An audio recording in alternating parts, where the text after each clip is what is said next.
সংগ্রামী তৌহিদি জনতা, আপনারা ইতিমধ্যে অবগত হয়েছেন। আমরা মিডিয়ার মাধ্যমে আমরা ভিডিওটি দেখেছিলাম। এই ভিডিও আমি যখন প্রথম আজকে সন্ধ্যার পরে দেখা শুরু করি, আমি অল্প একটু আগিয়ে আমি সহ্য করতে পারি নাই আর দেখতে পারি নাই। প্রিয় ভাইরা, এই স্বাধীন বাংলাদেশে এই 24-এর গণ অভ্যুত্থান হওয়ার পরেও আজকে এই দৃশ্য দেখা পুরো বাংলাদেশের জন্য কলঙ্কজনক। আজকে বাংলাদেশের সভ্যতা ইতিহাসকে কলঙ্কিত করেছে। গত পরশুদিন এই ঘটনাটি ঘটেছে। আমরা দেখেছি এই ঘটনাটি বিভিন্ন মিডিয়া এখনো পর্যন্ত প্রচার করেনি। চাপ দিয়ে যেন প্রচার না করা হয় এজন্য বাধ্য করা হয়েছে।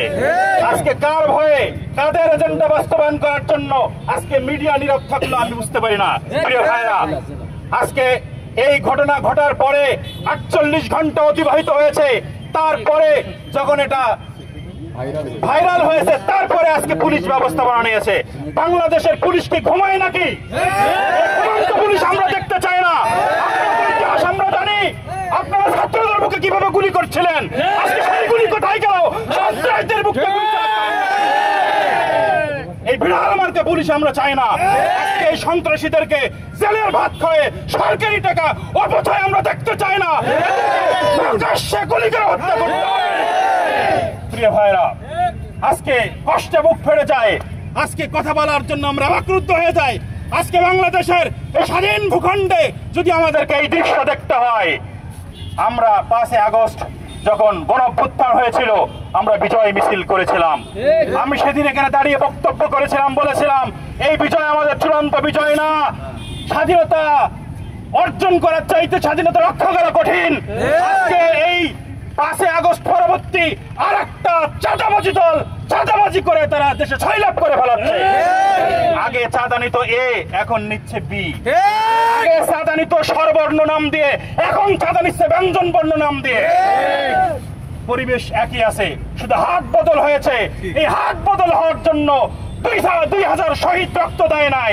এই হাত বদল হওয়ার জন্য 30,000 আমার কমলমতি শিক্ষার্থীরা আহত হয় নাই, বঙ্গুত্ব বরণ করে নাই। আমি ইউনূস সরকারকে বলবো, আপনি কঠোর হন, কঠোর হস্ত দমন করুন। তা নাহলে আপনার যে সম্মান আছে সেই সম্মান বাংলাদেশের মানুষ রাখবে না।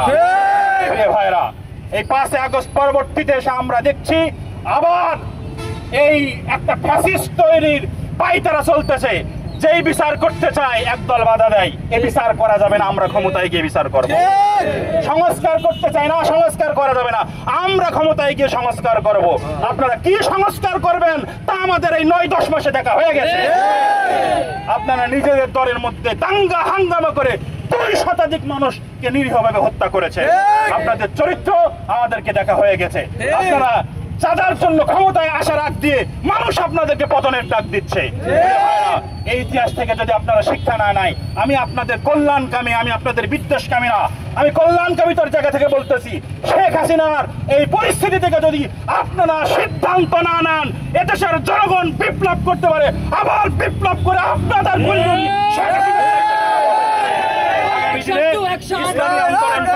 আমির ঘোষিত যে কোনো কর্মসূচিতে আমরা ঝাঁপিয়ে পড়বো, সেই প্রত্যাশায় সকলকে ধন্যবাদ জানিয়ে শেষ করছি। ওমা আলাইনা ইল্লাল বালাগ।